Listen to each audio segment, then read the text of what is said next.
Olá pessoal, hoje nossa aula será sobre perfis geológicos e como construí-los. Mas antes de seguir, vamos relembrar alguns conceitos. Primeiro, vocês sabem que a superfície de um terreno pode ser representada em papel através de uma série de linhas de contorno. Essas linhas são chamadas de curvas de nível. Elas representam curvas de mesma elevação, que também é chamada de cotas. A representação desse tipo de feição em um plano bidimensional são chamados de mapas, cartas ou plantas topográficas. A diferença entre elas é bem simples. Mapas topográficos são representações em escala menor que 1 para 250 mil. As cartas possuem escalas entre 1 para 250 mil e 1 para 20 mil. E as plantas topográficas são representações com escala maior que 1 para 20 mil. Geralmente, cartas, plantas ou mapas topográficos possuem curvas de nível e uma grade de coordenadas associada a uma malha de drenagem e elementos geográficos importantes, tais como estradas, centros urbanos, linhas férreas, rodovias, etc. Uma curva de nível representa, portanto, linhas de mesma cota, e o conjunto de curvas de nível em um mapa representa a superfície topográfica de determinada região. As linhas de mesma cota possuem como referência o nível do mar. Dessa forma, quando estamos olhando para uma curva de nível de 400 metros, estamos nos referindo à linha que marca o contorno da elevação de 400 metros em um terreno, ou seja, 400 metros em relação ao nível do mar. A maioria das cartas topográficas disponíveis no Brasil estão na escala 1 para 50 mil ou 1 para 100 mil. Em cartas topográficas 1 para 50 mil, a superfície do terreno é representada por curvas com intervalo de elevação de 20 em 20 metros.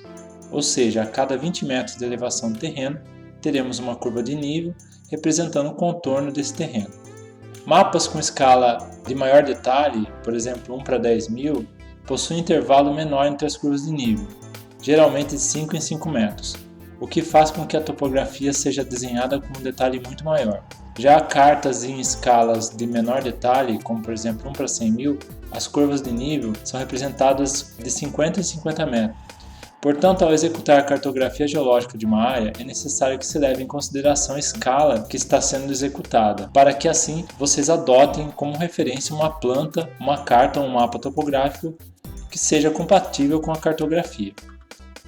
Em um passado não muito distante, as cartas topográficas eram construídas usando-se técnicas de aerofotogrametria, utilizando aviões dotados por câmeras de imageamento aéreo que fotografavam o terreno. Hoje em dia, levantamentos topográficos extremamente detalhados, com precisão de centímetros, podem ser feitos utilizando-se drones dotados de sensores como por exemplo o LiDAR, que vocês verão na disciplina de sensoriamento remoto e fotogeologia. Outra maneira de se obter curvas de nível de um terreno é através do processamento de imagem de radar. Imagens tipo SRTM estão disponíveis para boa parte do território brasileiro e o processamento para a obtenção de curvas de nível é relativamente simples. Ao confeccionarmos um mapa geológico, o geólogo precisa então levar em consideração a topografia da área que está sendo cartografada e, na verdade, muito do que vocês aprenderão ao longo desse curso se refere a esse aspecto, ou seja, o desenho das feições geológicas em uma superfície regular e sua representação em um papel em 2 dimensões. Bom, e o que é um perfil geológico? Perfil geológico ou seções geológicas é a representação das camadas, falhas, foliações e ou unidades geológicas em um corte normalmente vertical ao longo de um traçado que atravessa a área ou parte dela. Seções geológicas, juntamente com o mapa geológico, permite a visualização da disposição das unidades e feições geológicas em 3 dimensões. Na indústria mineral e de óleo e gás, a confecção de seções geológicas é essencial. No caso da indústria mineral, seções geológicas são construídas com base em uma malha de dados de furo-sondagem. Geralmente, a área que está sendo explorada, pesquisada, é fatiada em várias seções. Essas seções são desenhadas com base no mapeamento geológico de superfície, dados de geologia estrutural e dados de furo-sondagem. Depois que essas seções são construídas, elas são utilizadas para fazer um modelamento geológico em 3 dimensões das unidades, utilizando softwares de modelamento 3D. Esse processo é um processo contínuo e as seções geológicas e o modelo geológico tridimensional é continuamente atualizado e melhorado, mesmo durante o processo de lavra do minério.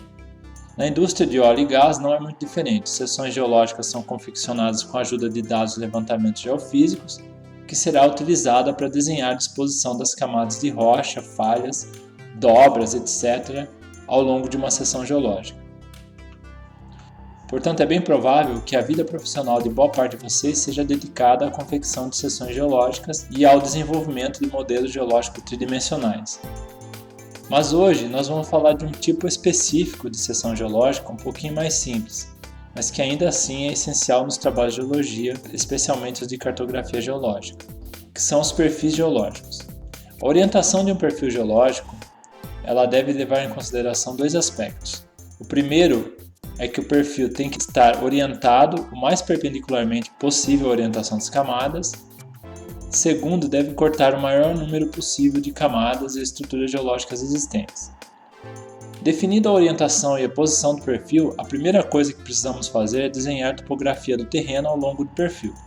Existem softwares hoje em dia que fazem esse trabalho, mas nem sempre esses softwares são acessíveis ao público em geral. Na maioria das vezes, o geólogo tem que fazer isso utilizando cartas topográficas e papel milimetrado. Antes de iniciarmos a confecção do nosso perfil, precisamos pensar na questão da escala.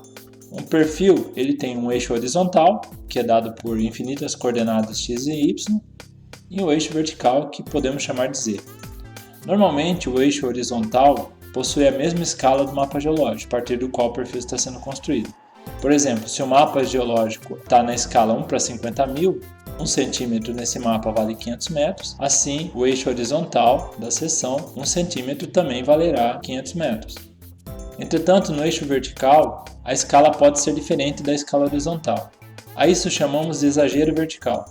Isso acontece porque às vezes ao mapear uma região com pequena variação de relevo, em uma cartografia de escala mais regional, por exemplo 1 para 50.000, se não houver esse exagero vertical na representação da topografia, a mesma aparecerá como uma linha quase que retilínea, e as feições que se deseja representar podem ficar prejudicadas.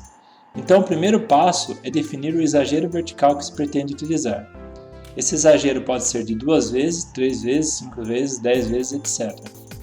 Um perfil construído em um mapa geológico com escala 1 para 10.000, com exagero vertical de 2 vezes, terá portanto uma escala horizontal de 1 para 10.000 e escala vertical 1 para 5.000. O que significa que na escala horizontal 1 centímetro equivalerá a 100 metros e na escala vertical 1 centímetro equivalerá a 50 metros, o que conferirá um detalhe muito maior da topografia. Definido se haverá exagero vertical e qual exagero adotado, podemos começar a construção da seção. Para isso você precisará de uma régua, papel, esquadro e, em alguns casos, transferidor. Na minha opinião, a melhor maneira de desenhar a topografia é utilizando 2 pedaços de papel. Um será usado para desenhar a seção e o outro para extrair a topografia e os contatos litológicos. Sugiro que o pedaço de papel onde será desenhada a seção seja papel quadriculado para facilitar o trabalho. O primeiro passo é determinar o traçado ao longo do qual se pretende construir a seção. Esse traçado deve obedecer a alguns critérios. Primeiro, deve ser representativo da área de estudo, como eu disse antes, cruzar todas as estruturas maiores, por exemplo, falhas, dobras, etc., e ser desenhado o mais perpendicular possível às camadas e feições estruturais. No nosso exemplo, nós não temos falhas, dobras nem foliação. Então, o perfil ideal é aquele que atravessa todas as unidades representadas no mapa. No papel milimetrado, desenhe o eixo X na mesma escala e comprimento do traçado do perfil geológico no mapa. Depois, adicione o eixo Y com escala e exagero vertical escolhido nas extremidades da linha. A seção deverá se parecer com algo desse tipo. Usando um pedaço de papel, pode ser milimetrado ou uma simples folha de sulfite, marque as extremidades da seção e onde a linha da seção intercepta as curvas de nível da topografia. E anote as cotas dessas curvas no papel. Agora, sobreponha o pedaço de papel com as anotações das cotas das curvas de nível ao gráfico desenhado e marque os pontos correspondentes nas diferentes cotas do gráfico desenhado. Feito isso, se você ligar os pontos com uma linha, você terá o contorno da topografia do terreno, que irá se parecer mais ou menos com isso aqui. Agora, precisamos inserir os contatos litológicos no perfil. Antes de mais nada, a primeira coisa que notamos nesse mapa geológico é que os contatos geológicos entre as camadas são mais ou menos paralelas às curvas de nível. E o que isso significa? Bom, isso é um claro indício de que estamos trabalhando com camadas horizontais. Continuando então com a construção da seção, naquele mesmo pedaço de papel onde você marcou a intersecção da seção com as curvas de nível, marque agora a localização dos contatos geológicos ao longo da seção. E da mesma forma, sobreponha o pedaço de papel ao gráfico e marque os pontos onde ocorrem contatos geológicos ao longo da linha da topografia no gráfico desenhado. Agora, usando uma régua, é só extrapolar a partir desses pontos os limites da camada em subsuperfície e você terá a seção geológica construída. Bom, agora que vocês sabem como confeccionar uma seção geológica, vamos reforçar quais elementos e feições não podem faltar em um perfil geológico. Essas feições são escala horizontal, escala vertical, discriminação do exagero vertical, orientação geral do perfil, legenda de litologia e a legenda da simbologia. Além disso, é importantíssimo que a simbologia seja a mesma no mapa e na seção. Portanto, os diversos tipos de contatos geológicos, falhas, etc., devem ser representados na seção tal como foram representados no mapa. Ou seja, devemos usar as mesmas cores, tipo e espessura de linha para representar os diferentes tipos de rocha e contatos, por exemplo. As interpretações geológicas, como fechamento de dobra, direção de movimentação de falhas, devem ser feitas sempre que possível acima da linha do perfil topográfico.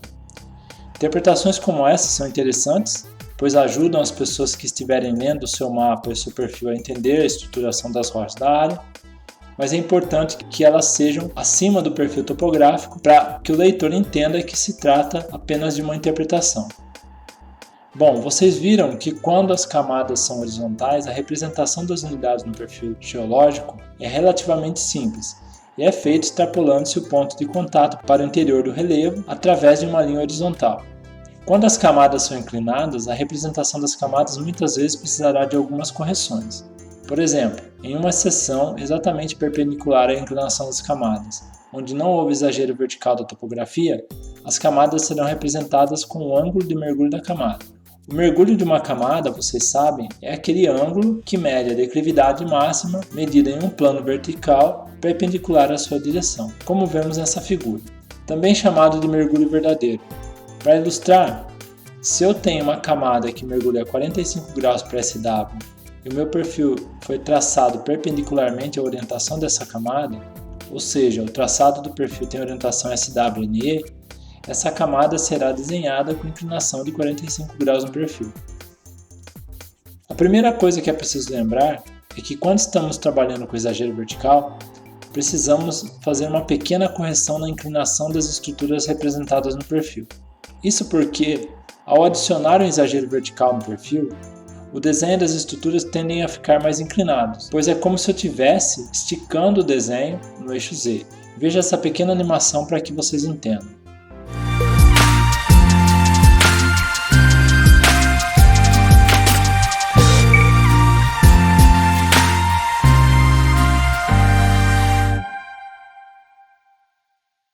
Note que ao colocar um exagero vertical no perfil, é como se eu esticasse o perfil e dessa forma eu mudo a inclinação das linhas que representam as estruturas. Portanto, nós precisamos fazer essa correção e a maneira mais fácil de fazer isso é usando um ábaco transferidor de mergulhos proporcionais. Note que se eu tiver uma camada que mergulha 50 graus e eu quero representá-la em um perfil com exagero vertical 3 vezes, no perfil ela terá a inclinação de 75 graus com relação à horizontal. Uma outra camada com 40 graus de mergulho, em um perfil com exagero vertical de 2 vezes, será representado por uma linha com inclinação de aproximadamente 60 graus e assim por diante.